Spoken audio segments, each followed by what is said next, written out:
ఇది ఒక చిన్న పల్లెటూరు. పొలాలు, చెట్లు, చెరువులు కలిసి అందమైన ఊరు ఉండేది. ఆ ఊరి దగ్గర ఒక పురాతన దేవాలయం ఉంది. ఆ దేవాలయంలో శతాబ్దాలుగా ఉన్న ఒక బంగారు బిందె ఉండేది. ఆ బిందెను ప్రతి పండుగ రోజు మాత్రమే బయటకు తెచ్చుకొని దేవికి అభిషేకం చేసేవారు. గ్రామస్తుల నమ్మకం ఏమిటంటే ఆ బంగారు బిందెతో నీరు పోస్తే ఆ గ్రామంలో ఎప్పటికీ కరువు రాదు, పంటలు పుష్కలంగా పండుతాయని నమ్మకం. పెద్దలు ఎప్పుడు అంటారు, బిందె పవిత్రం, దాన్ని ఎవ్వరు దుర్వినియోగం చెయ్యరాదు అని అంటారు. కానీ చాలా కాలంగా బిందెను ఎవ్వరూ తాకరాదు. మిగతా సమయంలో అది దేవాలయంలో తాళం వేసి గదిలో ఉంచబడుతుంది. ఇందులో ఒక యువకుడు రాజు అనే ఉండేవాడు. అతనికి డబ్బు, సంపాదన కావాలని కోరిక బాగా ఉండేది.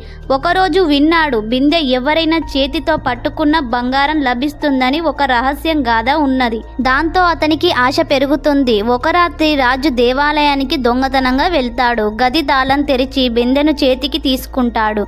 బిందె బంగారంలా మెరుస్తుంది. కాసేపు చూస్తాడు. తన ధనవంతుడు అవుతున్న భ్రమలో పడతాడు. కానీ అకస్మాత్తుగా బిందె నుంచి వెలుగురేఖలు విరజిమ్ముతాయి. గంటలు మోగుతాయి. రాజు భయపడి బయటకు పరుగు తీస్తాడు. బయటకు వచ్చిన వెంటనే అతనికి ఒక ఆధ్యాత్మిక స్వరం వినిపిస్తుంది.